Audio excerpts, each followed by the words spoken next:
we can do the episode talking about the idea of like, right, a book. To get an author podcast, now writing a book, you're seeing it now. Yeah. No, I think I haven't looked to see, but you know, when we were talking earlier, they have, you know, a title or theme of like how to stumble your way to success. You know, and I'm sure there's books out there. There's everything is out there. I don't know of any offhand, but I'm sure there's a lot that are like, you know, turn your failures into superpowers, and which is true, but there's always room for more and a different way to tell something. And I think especially these days, when there's so much social pressure, same pressure, like the unconscious effects of all social media and stories all the time that has on people, that internalize these things like what I should be, how I should feel, what I should do. And you know, kind of the path to success through that, like what I think it should look like, and it's so different from the actual human experience. And again, this is my experience, and like I guess help retell that story to help reground people in what is typical, or like what's possible, right? And you know, where we're going is with all the social media, technology, apps, opportunity is there's going to be so many ways that people can not only be successful, but also redefine what success means to them, which is a separate thing, which I mean, usually includes a financial component, as it probably should. Mm-hmm. And it's only going to be more important because as technology and social media encroaches on more places in our life and consciousness, it just shapes how we think and feel, whether we know it or not. So what's your go-to channel? I mean, where do you go for like information, stories, fun? I live on YouTube. Yeah. Specifically within the mashup not really the vanilla motivational people, but as you know, the Navy SEAL speakers, the different people with the kind of like the tough dad in his 50s, 60s, or whenever, what a frickin' real man.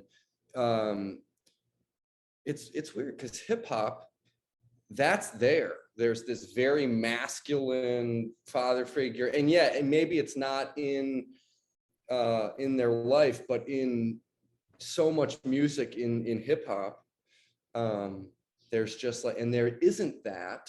And so that's why we're all listening to the same music. That's why we're all learning how to use the social media noise to strengthen our effort, our direction, if you can. Yeah. I can.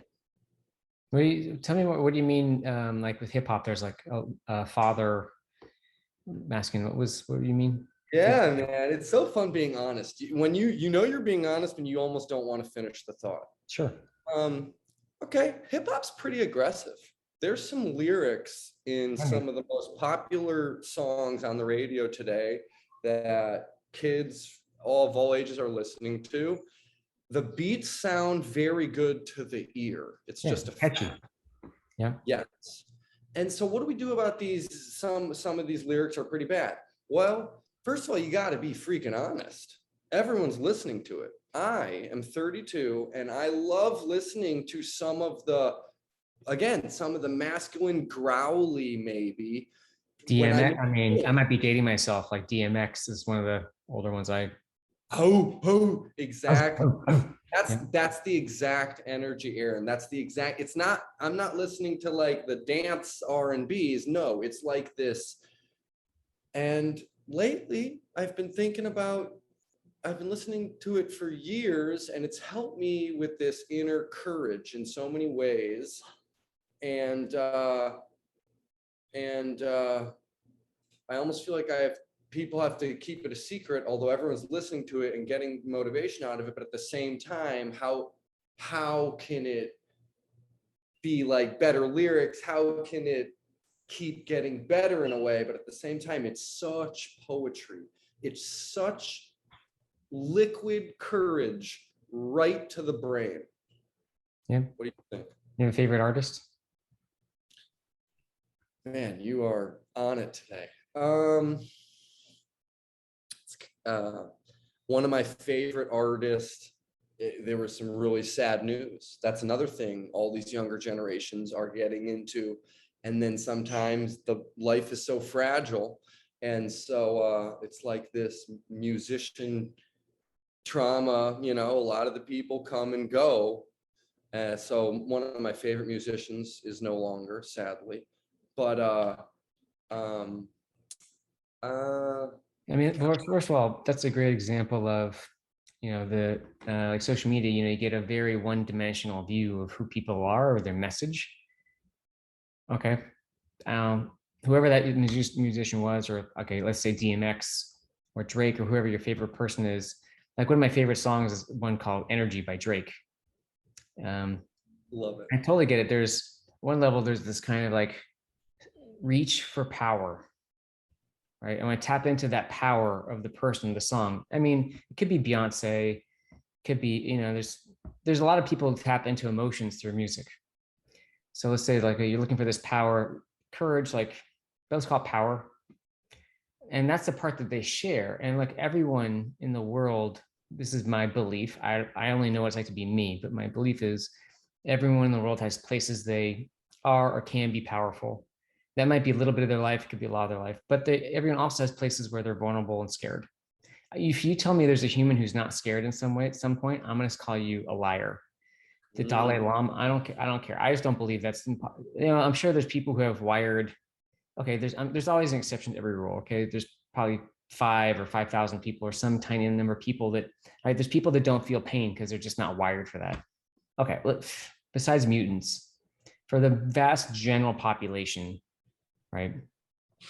And includes of rappers, they're going to have fears, doubt, and uncertainty just like everyone else. They're not going to show it though, because that doesn't align with the public persona they need to show, which usually is again like might be powerful or confident, or it's like most artists. That's why it's rare, and you start to see people now, which I think is a good thing. Maybe it's like actors, like female actors. I don't know the right term. Used to be actresses, female actors who post like, okay, here's their made up face, and then here's like a totally like a natural face, right? That takes courage, real courage. And so that's becoming more common. So I think it's important to say, look, yeah, if there's places you can tap into for what you feel you need, but not, the problem is we start to hold these people up as kind of like icons or heroes and not human, put them on pedestals. When you start to put them on pedestals, when you start to go wrong and you start to compare yourself to them, like, oh, they're so much better, I'm not like them, like I want to be probably like them. That's not true. That's just not true. They wipe their asses just like you, or have someone pay someone to do it for them. Still, they're gonna get old. They're gonna have diapers when they're older, or you know, there's a lot of tragedy. I mean, a lot of successful people, especially artists, but not just art and business people, succeed because of trauma and tragedy. Like not all, but they can turn that into some sort of outlet. So like, I don't know, the one that comes to mind, like Taylor Swift, with her all her breakups. I don't really know much about the details, but just from absorbing social media, or I'm sure there's so many examples. Yeah, there's lots of people who've been successful not because of trauma, but it's like you don't really know what drove people to create what they created. But again, where we go wrong is trying to be like them or comparing ourselves to them versus just looking to them and kind of getting inspired and being inspired or learning from them and adapting that to whatever we need to do next. And maybe that's a stage of dressing like them specifically, and then learning that miniature lesson, that the journey to being your own. But I will say, I gotta say, because I got 8 daughters, is the misogyny in rap, especially rap. It's not just rap; it's all over. Yeah. You know, and they are catchy. Like I don't have a song that comes to mind, but you know, I have a 19-year-old daughter who is I would say hardcore feminist. Wonderful. She loves rap, and even there's songs that fuck them bitches and hoes. And she's not, I think she's just enjoying the music, not really like paying attention because it can be so catchy and so, like I said, liquid. I mean, whether that's courage, just great music. I mean, there's so many, and this isn't just rap. This could be a lot of songs, but in rap, I think just more famous and known for it. And there are a lot of rappers, and they're not limited to men, lots of men who, again, in one hand, they've got their own trauma and issues, and they're, if they kind of feel to maybe dominate women because maybe they didn't feel like there's always some story to everyone in their childhood. Maybe they weren't loved, so they need to like go out and dominate women because of whatever. But yeah, I that part only hurts our society. So it's not as simple as, oh, we got a band certain rappers. Like everyone's got something valuable to teach us or to share. May not be obvious at that point, but it's interesting. I don't even know how we got started on this, but the internet is definitely, I heard this today, the internet is definitely bringing similar minded people together quicker and efficiently, and we're able to collab in different ways, aka spread a more eclectic or colorful or creative or right-brained, whatever you want to call it, message. And well, it's spreading people like-minded together, whether you want to help people or whether you want to spread hate. It's both. It's like it's a tool that could be used for good or evil. So it's not something we can avoid. There's going to be more connection, which also means there's going to be more technology choices, which also means more opportunity and also more competition and more overwhelm. We got to learn how to navigate that. But what's it, QAnon? Like in the United States, there's so many, emotional terrorists, one form or another. They don't have to be like religious. They might be, and around the world that are banding together as well. Child pornography, like what now people forming their networks. So there's people who want to donate to Ukraine. It's everything. Yeah. Whether it's what you just hit on that I always, why you and I are telling the world, I guess right now, we're beginning to write a book together. And why the young unicorn without as much as experience not deserving, because no one deserves anything. You have to work really hard, but how you can grab the conviction to do that, to be the person, and that it's maybe being through different types of trauma or whatever. You realize that if the good guys, good women, with balanced views, aren't going to take the tribal leader positions, the wolves are just going to come right in. And so be a sheepdog. I heard that once. I love it. There's 3 different types of people. There's a wolf, there's sheep, and then there's the sheepdog. And it's like that chivalry is not dead. It's like the knight. It's like this back to the courage. Yeah. Aaron. Well, one thing that occurs to me too is because you started on this, like Navy SEALs and on YouTube, right? Your go-to, that's right. Yep. And I think it's tough. There's a lot of like, we have the classic interpretation of like masculine, like the Navy SEAL type. I don't, if you threw out like the motivational, we could all list it out. You have to, be a hard person. There's this thing, and you have to, grind it out, and you have to. I mean, yeah, some people do that, but that's a very one-sided view of being a man, much as an adult. And I think there's this temptation to think, oh, they've got it figured out, right? If you just, grind it out, like, or whatever, like that version is, like, they've got it figured out. They've got the solution, and they don't have a solution. Everyone's winging it. That's a lie as well. And because I can guarantee, like, let's say we Googled, what's it like being married to a Navy SEAL? What's it like having a Navy SEAL as a parent? Now, some people have it be amazing and some people be hard, but that one slice of their life, being able to be a Navy SEAL is incredibly challenging and impressive. It doesn't mean they've got life figured out. It means they've got the Navy SEAL part figured out. They might be great or horrible at being a parent, partner, person, who knows, right? And that's evolving to the different phases of your life. You know, once they're parents, that is not the same. But I think it is fair to just specify a little bit what I love about them. They remind me of just the daily discipline to a level of they never don't do what they told themselves they should and what they know they should do. That's what I'm getting at. It's not even the big muscles, the badassery, or that's what I love specifically about David Goggins and Jocko Willink in a world of fluffy Instagram influencer pictures. By the way, everyone should check out Aaron Ross's Instagram. It is not fluffy. In a world of fluffy Instagram pictures, Jocko Willink, he posts a picture of his sweaty mat and says, caption, mission complete. And then a picture of his 4:30 a.m. non-fancy digital watch of every morning when he wakes up. Maybe it's 4:23, maybe it's 4:25. And then he's honest if once a year he misses it, and it's just like a pull-up bar with the powder from his handprints. And it's just like a hotel carpet with a sweaty towel. Got it done.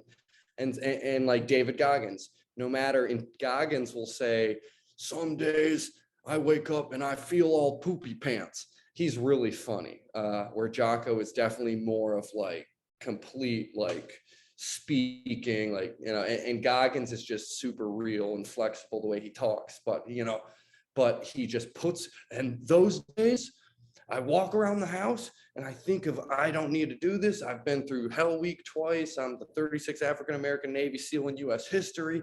But you know what I do? I put on my sneakers and I do it, because it's armor plating his mind, preparing for anything that could happen in the future instead of just waiting for life to smack you. Gosh, I've listened to so much of his stuff in these mashups in the YouTube world, Aaron. Once we keep doing our podcast, and like once you're a internet voice, a tribal voice, motivational YouTube channels start downloading your stuff and putting mashups of Aaron and Jake or David Goggins with some Jocko Willink, and it's like, and you hear from 5 different motivational people, like each saying a sentence to some epic movie music. So I need to like let you in on what I'm talking about. But Yeah.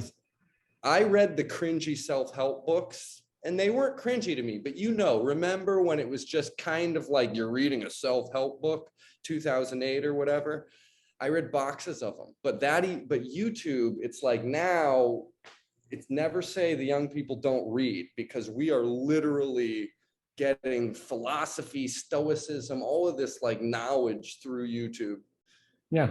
Well, also you get to see another dimension of the story when someone's talking, like that person's talking about it. And that is something that's missing from books. I don't really have a lot of attention to watch videos or YouTube, honestly. I like reading. Yeah, I watch TV and movies and things, but I think having a big family for years, it's like I somehow like that the patience to watch videos was trained out of me. Like to sit for a movie, unless it's really funny. Sometimes I can, but my go-to is like to sit and watch a video, like my reaction is like it's gonna take a long time. I feel like books I can just download fast. So they're 4-minute videos with just tchotchke, whatever. It's mostly listening. Well, the interesting thing is our society is actually making us more impatient because of all the quick rewards. And people are struggling with reading more because they want like faster, there's a great book I read called 4,000 Weeks. It's just interesting to me, like in the past, I could have watched videos and just noticing my impatience. It's not bad or good. It's more like I'm noticing how impatient I am with TV, like movies. And I was watching this new Spider-Man movie on the airplane. I'm like, years. It's been years. No. I mean, it'd be great. And some of the, superhero movies are great, but it's interesting noticing how much more impatient I am watching videos of any kind versus, I don't know, maybe the past. Is that a bad thing? I feel like the fact that I don't watch any Netflix series, if I must hear about something that's really good, I will Yeah. literally Money type, Heist. All right, Money I'll Heist. type in the highlights for that season into YouTube and just watch the best 4-minute scenes, all of the best action scenes of this show. That's as far as I ever get into a Yeah. popular, yeah. But there's something, you know, I know, and I sometimes use Blinkist for summaries of books, but I will say that there is something where for books and movies, getting highlights isn't the same as like going through the whole journey with someone. So I think sometimes it's like knowing, yeah, first like a book summary or highlights, am I gauging, like, is this something I really want to get into? Because you can't, um, you know, it actually isn't something for good books or movies. You can't get the highlights and just get the full experience. Because sometimes with like a book, It's a voyage. it's a voyage. It's like a wooden ship, and it is the most ancient time machine, or Yeah. and it comes from storytelling to break it down even Yeah. more.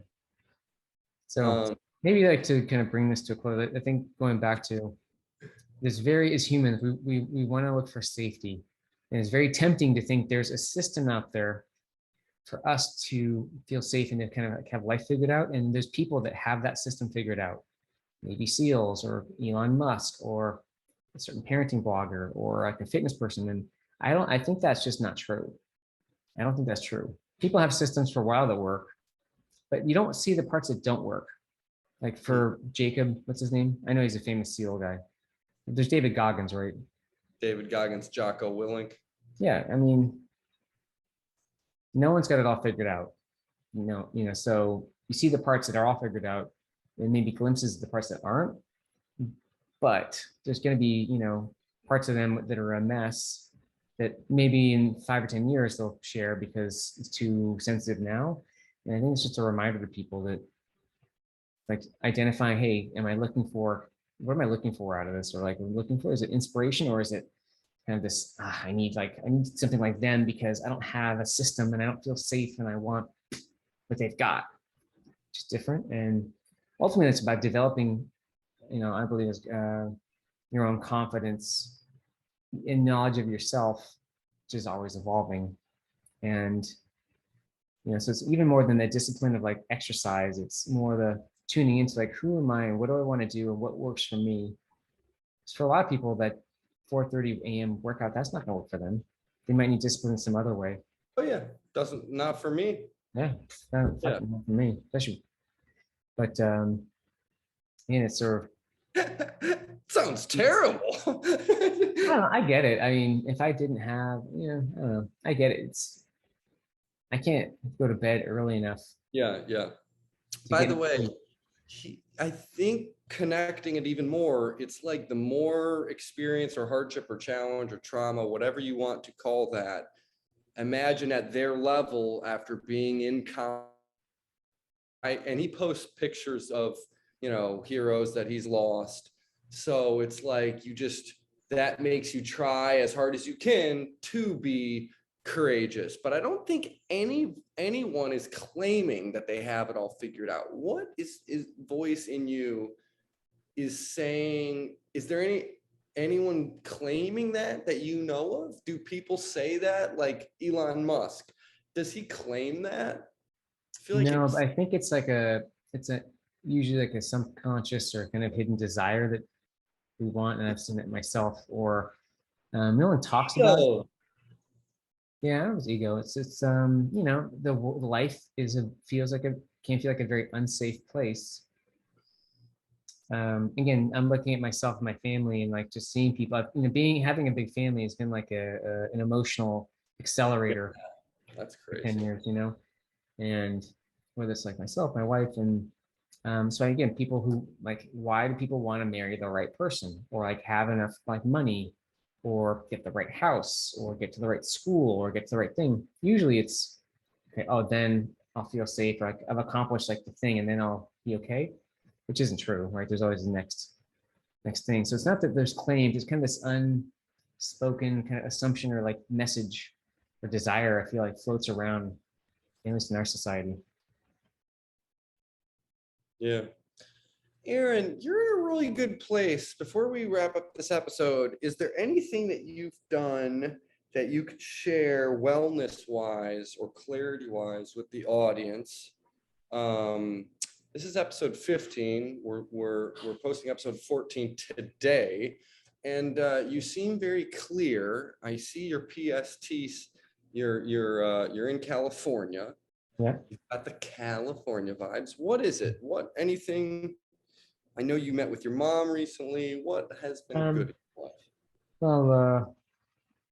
Well, so for 10 years ish, like taking care of myself physically has been really hard. Mentally, just period myself has been really hard. Right, from 0 to 9 kids from 2011 to 2017. Adopted another one last year. So to me, I think it's really, if I could go back, but health-wise, it's small. It's really about making new habits, small steps, kind of tuning into what feels right, and not trying to rush to big changes. So this is for me. Like, even my wife is very different. So for me, there's some things I do already, which is, I eat a pretty good balance and have for years. Like, try to get greens. I could be better, whatever. I like coffee. If people think coffee's not good, like whatever, I like it. Like there's some things where there's no guilt. I want to drink it. I don't care. I enjoy it. That's been replaced by like a different kind of tea. But so I think it's just trying to add more veg, like fruit, like fresh fruit or veg. Not trying to stop eating things necessarily, but try to like add a little bit more as I can. Whatever I eat or want to eat, just enjoy it without guilt or as much as possible. Exercise, like I just move a lot. I don't exercise a lot. I am starting now after years to get more regular about exercise, which is important. But for years, I just moved a lot. So stairs instead of elevator. Having kids, like just carrying groceries and more just moving around and not sitting in a chair a lot.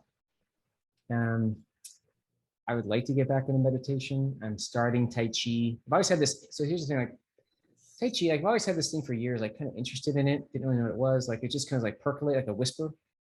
I don't know if you have these whispers. I had these whispers and it wasn't the right time. I feel like now's the right time to kind of get in, just check it out. Don't know where to go. So like, I don't know, there's a whole other category of these whispers, I call them. These little things that kind of bubble around like, what's that? Should I pay attention to that? We tend to ignore them because they're not practical. Or like, but so for me, I think health-wise, I got to the point just turned 50, like realized that, okay, I got one body. I really got to take care of myself and my body. How do I do that? How do I actually care for it and not try to like punish it through? I mean, I've done Ironman triathlons. Like I've put it through a lot of punishment too. So I'm still working through that, like how to take care of it. So like some yoga, some Tai Chi. I'm not avoiding challenging things. Like I do like this kind of electroshock exercise thing in Edinburgh, which is cool, once a week. I like that. Running. I think the whole thing, like I think I'm not working on getting better with like tuning into how my body feels and what works and doesn't for it, whether it's food or otherwise. So that's a bunch of things going on with me right now. Massive one is like I really want to care for it so I can maintain it for a lot more years. And how I do that, I think, is tuning to these whispers of things I want to do and being patient with myself to add them in as a new habit in some way and to find like what works and how to adapt into my lifestyle. Love it. And to boil that down, it's basically, there's a difference between sleeping, not thinking, and being awake and not thinking. So Tai Chi in the gym all the time, I laugh about how everyone thinks the gym is what it is, but really it's like sitting in a machine and doing a repetitive motion, just like a yogi, just like a, and so I like how you talk about the whole gamut. And so that's the only type of person you can learn, good, honest life stuff about. I'll say, yeah. I also occurred to me too, like the biggest things that make a difference in my health, one is sleep. and then I feel like movement, exercise, and then nutrition. And that's the hard thing with kids. Like for years, like didn't have sleep. So like that, that's the thing I can clearly tell if I get enough or not. If I feel if I don't get enough sleep, I feel it's like a minor depression the next day. So like that actually is like number one overall, and then exercise, movement being like number two. By the way, that's that's the next futuristic $1 billion industry, sleep. It's half of our, yeah, it's kind of interesting. Yeah, and so I don't know. I've been there times. Different people like, oh, how can I get by with like less sleep? And I've been in that mode. And you're like, no, oh man, that's just dumb. You learn yourself. A Yeah, nap. A nap is a great hybrid technology that I have only now begun to realize. And it's almost like it gives you enough, oh man, I feel kind of like dumb that I took a nap and I'm like a man, I'm a tough guy and I took a day nap. So now I have tough to guys go can't to take the naps. gym and reach my potential, or now I have to get the work done. And it's kind of like a miniature morning. And I even follow the same morning process, take a shower, like, and you take the duck out for a walk, and you have like 2 days in one. Have you any napping technology? No, well, first I think too that idea of like tough people don't need naps that's just right. How dumb is that? That's so yeah, So dumb. so So dumb, dumb. so dumb. And I don't know, for me, like naps, I can, if I'm really tired, I'll take one. The problem is then I'm like groggy so I would, that like superpower, I would love a superpower if I can kind of nap anytime, anywhere for 20 minutes and like wake up refreshed, um, like an animal or something. But I have to be really tired. And so they're a blessing and a curse, but for people who can do them, yeah, they're amazing. The way I actually do take a nap normally, there is yoga nidra. It's a type of meditation actually where it's like body. Basically, it's on Apple Music, whatever. Watch you like mentally kind of like pay attention to different parts of your body. So it keeps my mind occupied, and I put like white noise on too, because there's always dogs and kids. It's like never a quiet house. And for me, at least, yoga nidra like knocks. If I'm tired enough, knocks me out. It occupies my mind with like body sensation. So I don't know. That's for me. It works. This was the diversity, we're all human episode.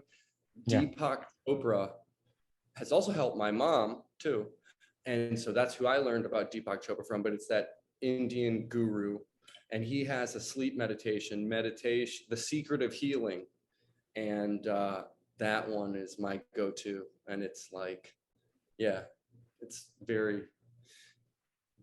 souls, and the soul can't be extinguished, and spacey and nice. Yep. Yeah, whatever works. But you gotta try a bunch of stuff, That's the hard part, it just takes a lot of like experimentation, trial and error. So, Aaron Ross, yep. the two-time award-winning author, he always reminds us that no matter who you are, no matter what billionaire he's talking to or what board member, everyone has this imposter syndrome that we always seem to come back to.